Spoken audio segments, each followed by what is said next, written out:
છું. એનું નામ છે સિંહ પુરુષ અને તેના લેખક છે ડૉક્ટર શરદ ઠાકર. સૌથી પહેલાં લેખકની વાત કરું તો એવા લેખક છે કે જેને કોઈ પરિચયની જરૂર નથી. દરેક વાચક પ્રેમી તેને ઓળખતા જ હોય છે.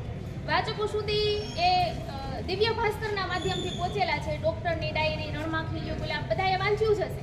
એમના 64 જેટલા પુસ્તકોમાંથી મને તો સૌથી વધારે આ જ ગમ્યું. અને કદાચ આ પુસ્તક વાંચ્યા પછી એ લેખક અને આ પુસ્તકના આપણે ફેન થઈ ગયા, અત્યારની ભાષામાં એવું કહી શકીએ. હવે પુસ્તક વિશે વાત કરું તો એ વાત કરતા પહેલા વારે વારે એક શિક્ષક તરીકે મારા મનમાં જે પ્રશ્ન થાય છે ને એ હું બધા સામે મૂકવા માંગુ છું. કોઈ પણ દેશમાં એની આઝાદીનો ઇતિહાસ સૌથી મહત્વનો હોય અને આપણા દેશમાં આ આઝાદીનો ઇતિહાસ કદાચ થોડો ભૂલાતો જાય છે. આપણે કોઈને પૂછીએ તો એ 10 ક્રાંતિકારીઓના નામ પણ કદાચ ના આપી શકે. એના જીવન વિશેની વાત તો પછી રહી. અમે જ્યારે નાના હતા ત્યારે ઘરમાં ભગવાનની છબીઓ સાથે અમે ક્રાંતિકારીઓના ફોટોગ્રાફ જોયેલા છે. રાણી લક્ષ્મીબાઈ, ચંદ્રશેખર આઝાદ, ભગતસિંહ એને અગરબત્તી કરતા. એ પેઢી ગઈ, એ ઘર ગયા, નવી પેઢી આવી. હવે તો કદાચ પાઠ્યપુસ્તકના પાનામાં એ ક્રાંતિકારીઓ વિશે એક પન્ના જેટલું પણ એમને ન્યાય નથી આપી શકાતો. ત્યારે આ ઇતિહાસ આપણે આગળ વધારવો એ આપણા સૌની નેમ હોવી જોઈએ. સિંહ પુરુષમાં એક એવા સાવજની ડણક છે કે જે તમને અંદરથી ઝંઝોળ્યા વિના ન રહે. અને એ સાવજ એટલે આપણા વિનાયક દામોદર સાવરકર, જેને આપણે સૌ વીર સાવરકર તરીકે ઓળખીએ છીએ. આપણે જ્યારે નાના હતા ત્યારે વાંચતા, બોલતા, હજી વિદ્યાર્થીઓ બોલતા હોય કે વીર સાવરકરનો જન્મ છે એ 28 મે 1886ના રોજ ભગુરમાં થયો. ત્યાં સુધી આપણા માટે જગ્યા હતી. એમનું જન્મ સ્થળ ભગુર. આ પુસ્તક વાંચ્યા પછી તમે શબ્દશઃ ભગુરમાં ઉતરી જાઓ. તમે ખુદ ત્યાં તાદસ જઈને ઉભા રહો. તમારી આંખે તમે એ બાળ વિનાયક, જેનું એ ત્યારે તાત્યા કહીને બોલાવતા, એને તમે જોઈ શકો કે નાના હતા ત્યારથી કેવી નીડરતાથી અને સાહસથી રહેતા. એ એટલા નીડર ને સાહસ હતા. દામોદર પંતનો એ પરિવાર, એમના 3 પુત્ર, વીર સાવરકર, એમના મોટા ભાઈ ગણેશ સાવરકર અને નારાયણ રાવ સાવરકર, સંસ્કારી અને મોભાદાર કુટુંબ. એમને કદાચ કોઈ જરૂર નથી, શાંતિથી ખાઈ પીને સુખેથી રહી શક્યો, છતાં પણ તેને આઝાદીનો કાંટાળો રસ્તો પસંદ કર્યો. એ એટલા નીડર અને સાહસી હતા. તો સાથે સાથે એનામાં એક લાગણીશીલતા પણ હતી. એ પણ લેખકે બહુ સારી રીતે રજૂ કરી છે કે નાનપણમાં પોતાની માતાની છત્રછાયા એને ગુમાવી દીધી. પછી જ્યારે એમના ભાઈના લગ્ન થયા, એનાથી નાની ઉંમરના યશુ ભાભીને એ પોતાની માતા બનાવે છે, એને શિક્ષિત કરે છે અને સરસ્વતી ભાભી એવું નામ પણ એને આપે છે. માતા પિતા તરીકે એના મોટા ભાઈ અને ભાભી હોય છે. આવો પરિવાર પ્રેમ પણ આપણને જોવા મળે છે. એ જ્યારે ત્યાંથી આગળ વધે છે, નાસિક જાય છે, પૂના જાય છે, એમની વાક છટા, એમનું ચાતુર્ય, એ ખુદ લખી શકતા એના ભાષણો નાની ઉંમરથી એ બધાને આકર્ષિત કરે છે અને એ મિત્ર મેલા નામની સંસ્થાની સ્થાપના કરે છે. આપણે સૌ જાણીએ છીએ કે આ મિત્ર મેલા આગળ જઈને અભિનવ ભારત એવું નામ એનું પડી જાય છે. હવે ઘણી વખત શું થાય, આપણે કોઈ એક વિચારધારા સાથે જોડાયેલા હોઈએ તો ઘણા લોકો આપોઆપ એવું માની લે કે તમે અન્ય વિચારધારાના વિરોધી છો. પણ એવું નથી હોતું, કેમ કે કોઈ સારા કાર્યમાં દરેક વ્યક્તિનું યોગદાન એટલું જ મહત્વનું હોય છે. પછી એ સ્વતંત્ર સેનાનીઓ હોય, ગાંધીજીને બધા, કે વીર સાવરકર જેવા ક્રાંતિવીરો હોય, દેશની આઝાદી માટે એમણે આપેલું અમૂલ્ય બલિદાન આપણે ક્યારેય ન ભૂલી શકીએ. જ્યારે રામ સેતુનું નિર્માણ થતું હતું તો જેટલી વાનર સેના, હનુમાનજી, એનું કાર્ય મહત્વનું હતું, એટલું પથ્થર મૂકનાર નાની ખિસકોલીનું કાર્ય પણ મહત્વનું હોય. તો એ રામ સેવાનું કાર્ય હતું, આ દેશ સેવાનું કાર્ય હતું. હવે આ પુસ્તકમાં આપણને અંગ્રેજો ભારતના લોકો પ્રત્યે કેવા કેવા ભેદભાવ કરતા, કેવી હાલત હતી કે એ લોકોને વિનંતી ન કરવાની હોય ત્યાં તો આપણા ગીતાજીની જેમ કે હણે એને હણવામાં પાપ નથી, એ ક્રાંતિકારી રસ્તો જ અપનાવવો પડે. જ્યારે પ્લેગનો રોગ ફાટી નીકળ્યો અને જે લોકો પ્લેગથી ગ્રસ્ત હોય તેને અંગ્રેજો એના પરિવાર સમેત ગામની બહાર રહેવા માટે જવાનું કહે. એનો ઘર વખરી, સામાન બધું વેરવિખેર કરી નાખે, લૂંટફાટ કરે. એક તો બીમારી અને ઉપરથી દાજિયા ઉપર ડામ. ત્યારે જ આપણા ચાફેકર બંધુઓ આ પુસ્તકમાં માત્ર વીર સાવરકરનો પરિચય છે એવું નહીં, ઘણા બધા ક્રાંતિકારીઓના જીવનથી આપણે પરિચિત થઈએ છીએ. અને તે જ્યારે એ આગળ આવે છે ક્રાંતિકારી તરીકે, ત્યારે વિનાયક સાવરકર માટે એ પ્રેરણાનું માધ્યમ બને છે. એ આગળ વધી અને પોતાના ભાઈ ભાભીનું સ્વપ્ન સાકાર કરવા માટે ઇંગ્લેન્ડ જાય છે બેરિસ્ટર બનવા. ત્યારે વકીલાતનો એક ક્રેઝ હતો. ગાંધીજી, સરદાર પટેલ બધા વકીલ જ હતા. ત્યાં પણ એ પોતાની ક્રાંતિકારી પ્રવૃત્તિ ચાલુ રાખે છે. આપણા જ કચ્છના ડૉક્ટર શ્યામજી કૃષ્ણ વર્મા, એમની સંસ્થા એટલે ઇન્ડિયા હાઉસ, ત્યાં એમણે વિનામૂલ્યે નિઃશુલ્ક રહેવા જમવાની બધી વ્યવસ્થા આ લોકો માટે હોય છે. ત્યાં એ હથિયારો બોમ્બ બધું બનાવે છે, ભેગું કરે છે, ભારત મોકલે છે. અહીં ભારતમાં એમના ભાઈ અને બીજા ક્રાંતિકારીઓ અભિનવ ભારતમાં જોડાયેલા છે. એ લોકો આ ક્રાંતિની પ્રવૃત્તિઓ ચાલુ જ રાખે છે. એ સમય દરમિયાન તે ત્યાં હોય છે. હવે એ અરસા દરમિયાન આપણા મેડમ ભીખાઈજી કામા જર્મનીમાં પ્રથમ ધ્વજ ફરકાવે છે, એનો બહુ સરસ ઉલ્લેખ છે. અને સૌથી વધારે આપણને અંદરથી ખળભળાવી મૂકે એવા એક ક્રાંતિકારીની પણ વાત આવે છે. એ ક્રાંતિકારી એટલે મદનલાલ ઢીંગરા.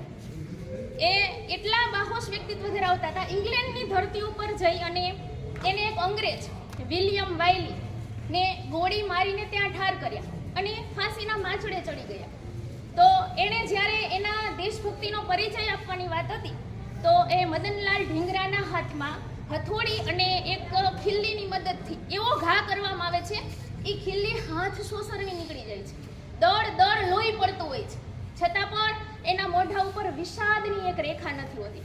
આવા ઘણા બધા ક્રાંતિકારીઓથી આપણો ઇતિહાસ ભરેલો છે, આપણે જરૂર વાંચવું જોઈએ. હવે વાત રહી એના સ્વપ્નની, એની કારકિર્દીની, કે વીર સાવરકરને બેરિસ્ટર બનવું છે. જ્યારે બેરિસ્ટરની ડિગ્રી આપવાની વાત થાય છે તો એ અંગ્રેજોના દેશમાં એમની સામે એવી શરત રાખવામાં આવે છે કે તમને અમે વકીલાતની ડિગ્રી તો આપી દઈએ, પણ તમારે રાજકીય પ્રવૃત્તિથી દૂર રહેવું. આનો સીધો અર્થ કે અંગ્રેજો ખિલાફ જાઓ નહીં. અને એમણે પોતાની કારકિર્દી, પોતાના ભાઈ ભાભીનું સ્વપ્ન, આ બધું બાજુ ઉપર રાખી અને દેશભક્તિનો કાંટાળો રસ્તો એમણે પસંદ કરી અને પોતાની ડિગ્રી ત્યાં જ છોડી દીધી. ન બન્યા વકીલ, ભણી બગજથી વકીલ જ હતા, ડિગ્રી ના લીધી. અને એમનો એ રસ્તો એમણે છેલ્લે લઈ ગયો કાળા પાણીની સજા સુધી. ઘણું બધું છે, આપણે ધ્રુજી ઉઠીએ વાંચીએ તો ઘણી વખત વાંચતા વાંચતા રડી પડીએ, પણ સમયના અભાવે આપણે કદાચ બધી વસ્તુ અહીંયા રજૂ ન કરી શકીએ.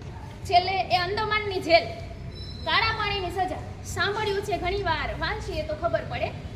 એ ત્યાંના જે જેલર હોય છે મિસ્ટર બારી, કેવા અમાનુષી અત્યાચાર કરે છે એ કેદીઓ ઉપર, એ ક્રાંતિવીરો ઉપર, કે આપણે ધ્રુજી ઉઠીએ સાંભળીને. ત્યાં રહેતા કેદીઓ, હવે આપણને બધાને ખબર છે કે વીર સાવરકરને કાળા પાણીની સજા થઈ, પણ બહુ ઓછા લોકો એ જાણતા હોય છે કે એમના ભાઈ, મોટા ભાઈ ગણેશ રાવ પણ પોતે કાળા પાણીની સજા ભોગવેલીને એમની સાથે જ એ ત્યાં જેલમાં હતા. અને યોગાનું યોગ જોવાની વાત એ છે કે એકેય ભાઈને ખબર નથી બંને ત્યાં જેલમાં છે. ઘણા બધા દિવસો ત્યાં રહ્યા પછી બે એકબીજાને મળે છે અને એકબીજા કેટલો અત્યાચાર સહન કરતા હશે એ વિચારીને દુઃખી થાય છે. પોતાના માટે દુઃખ નથી, પોતાના ભાઈ માટે દુઃખ હોય છે.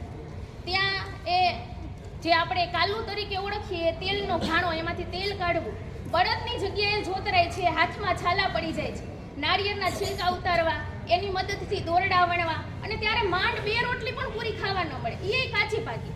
જમવાનું કેવી રીતે? ખુલ્લા આકાશમાં, તડકો હોય તો પણ ભલે અને વરસાદ હોય તો પણ ભલે, પલળી જાય ભોજન તો પલળેલું ખાવાનું. અને જો કોઈની તબિયત ખરાબ થઈ જાય તો કુદરતી હાજત માટે એમને કોટડીની બહાર ન જવા દે, એ જ ગંદકીમાં રહેવાનું. જે વસ્તુની આપણે કલ્પના કરીને ધ્રુજી ઉઠીએ, અંદરથી આપણો આત્મા થરથરી ઉઠે, એવી યાતનાઓ એ સહન કરતા. અને છતાં પણ એવી પરિસ્થિતિની વચ્ચે પણ સાવરકરનું વ્યક્તિત્વ ત્યાં પણ અછારું ન રહ્યું.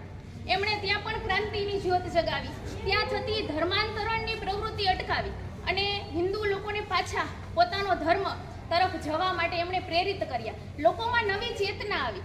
ત્યાં એમણે છુપી રીતે સંદેશાઓ મોકલવા, ખોટી વસ્તુ છે એનો વિરોધ કરવો, એ બધું ચાલુ રાખ્યું. ત્યાં બધા સાવરકરને બડા બાબુ કહીને બોલાવતા. એ બડા બાબુ માત્ર એ જેલમાં નહીં, સમગ્ર અંદમાનના ટાપુ ઉપર નામચીન બની ગયા. એમના નામથી બધા માટે એક ગૌરવની લાગણી અને એક વિશ્વાસ પેદા થતો. જ્યારે બધા રાજકીય કેદીઓને છોડવાની વાત થઈ ત્યારે પણ સાવરકર ભાઈઓ સાથે અન્યાય થયો. એમનેથી અંગ્રેજ સરકાર ડરતી હતી, એમને ડબલ જન્મટીપની સજા આપી હતી. અંગ્રેજોને બીક હતી કે આ 20-25 વર્ષે પાછા આવશે તો પાછો એક જુવાળ ઊભો કરશે, એટલે એક સાથે બેવડી જન્મટીપ 50 વર્ષ માટે જેલમાં મોકલ્યા હતા. અને જ્યારે એમણે છોડવાની બીજા રાજકીય કેદીઓને છોડ્યા પણ સાવરકર ભાઈઓને ન છોડ્યા, ત્યારે મહારાષ્ટ્રમાંથી એમના નાના ભાઈ નારાયણ રાવે ઘણા બધા લોકોની 70,000 જેટલા લોકોની સહીવાળું એક આવેદનપત્ર મોકલ્યું. હવે અંગ્રેજોને બીક લાગી કે આ મુદ્દો જો દેશમાં ફેલાશે તો પછી 1857ના સ્વાતંત્ર્ય સંગ્રામ જેવું થશે. આપણે સૌ જાણીએ છીએ કે ત્યાં સુધી તો અંગ્રેજો આપણા ઇતિહાસને દબાવતા, એવું જ કહેતા કે તો એક બળવો છે, સિપાહીનો બળવો છે. પણ વીર સાવરકરે જેનું પુસ્તક બનાવ્યું 1857 પ્રથમ સ્વતંત્ર સંગ્રામ એવું નામ આપ્યું, અને થોડોક નકલો ન છપાય એ પહેલાં તો અંગ્રેજોએ પહેલાં જ પ્રતિબંધિત કરી દીધું એ પુસ્તકને. એના લખાણથી પણ અંગ્રેજોને ડર લાગતો, એટલે પછી એમને છોડવા પડ્યા. ત્યારે એ જ્યારે અહીંયાથી વિદાય લેતા હતા, કેટલા લાગણીશીલ વ્યક્તિ હતા એ આપણને ત્યારે પણ ખબર પડે. એમને વિદાય આપવા માટે બધા કેદીઓ, અંદમાનના ટાપુઓ ઉપર રહેતા બીજા લોકો પણ આવ્યા. સમગ્ર દિવસ દરમિયાન મહેનત મજૂરી કરીને એક એક પૈસો કમાતા એ કેદીઓએ 5 રૂપિયા એ સમય માટે ઘણી મૂલ્યવાન વસ્તુ કહેવાય, એની ભેટ સોગાદો, ફળો બધું લઈને વિનાયકને આપતા, અને સાવરકરજી ના પાડતા એના માટે. તો કેટલી લોકચાહના એમણે ત્યાં મેળવી એ પણ આપણે સમજી શકીએ. પછી જે જહાજ દ્વારા એને ભારતમાં લાવવામાં આવે છે, એમાં જે નીચેનો આખો માળ હોય છે એમાં બધા પાગલ કેદીઓ હોય છે. આપણને એમ થાય પાગલ કેમ? પહેલા એ પાગલ નતા. આ કાળા પાણીની સજા દરમિયાન એટલી શારીરિક અને માનસિક યાતનાઓ એ લોકોને આપવામાં આવી કે પછીથી એ પાગલ થઈ ગયા. અને આવા તો ઘણા બધા કેદીઓ ત્યાં હતા. આવી આકરી કપરી સજા ભોગવીને ભારત આવ્યા. પછી પણ એમને જેલવાસ ભોગવવો પડ્યો. અહીંયા આવીને એમણે નજર કેદમાં રાખવામાં આવ્યા. ઘણી બધી વસ્તુઓ છે, કદાચ કલાક 2 કલાક બોલીએ તો પણ ઓછું પડે. અને મારે હજી પુસ્તક એટલી નિરાતે અને આમ રસથી વાંચીએ છીએ કે હજુ થોડું પાછળ બાકી છે. જરૂર વાંચજો, આગળની કહાની ખબર પડશે, દેશનો ઇતિહાસ ખબર પડશે. કંઈ વાંચો ન વાંચો, એક ભારતીય વ્યક્તિ તરીકે સિંહ પુરુષ જરૂર વાંચો. અને આવા તો કેટલા બધા ક્રાંતિકારીઓ છે. આ પુસ્તક તો વાંચવું, પણ બીજા ક્રાંતિકારીઓ વિશે જરૂર વાંચવું. હવે પછી આપણી ભાવિ પેઢીને આપણે કંઈ આપીએ ના આપીએ, આપણા આઝાદીનો વારસો ફરી જીવંત કરીએ અને આઝાદીનો વારસો વાંચીએ. પાઠ્યપુસ્તકમાં આવતું હોય કે ના આવતું હોય, દરેક શિક્ષકને એવી વિનંતી કે આઝાદીનો ઇતિહાસ વિદ્યાર્થીઓ સુધી પહોંચાડો. નાનું ધોરણ હોય, મોટું ધોરણ હોય, કોઈ એક વિષય સાથે આને ન જોડો. શિક્ષકોમાં ઘણી વખત એવું જોવા મળે કે સામાજિક વિજ્ઞાનના કહેવાય ક્રાંતિકારીઓ, તો આર્યભટ્ટ છે એ તો ગણિતવાળાના કહેવાય. આવું ના હોવું જોઈએ, કેમ કે આપણો વારસો છે એ બધાનો હોવો જોઈએ. તો આપણે બધા એક નેમ ઉઠાવીએ, આ પુસ્તક વાંચીએ, બીજા ક્રાંતિકારીઓને વાંચીએ અને સિંહ પુરુષને સાચા અર્થમાં સમજીએ.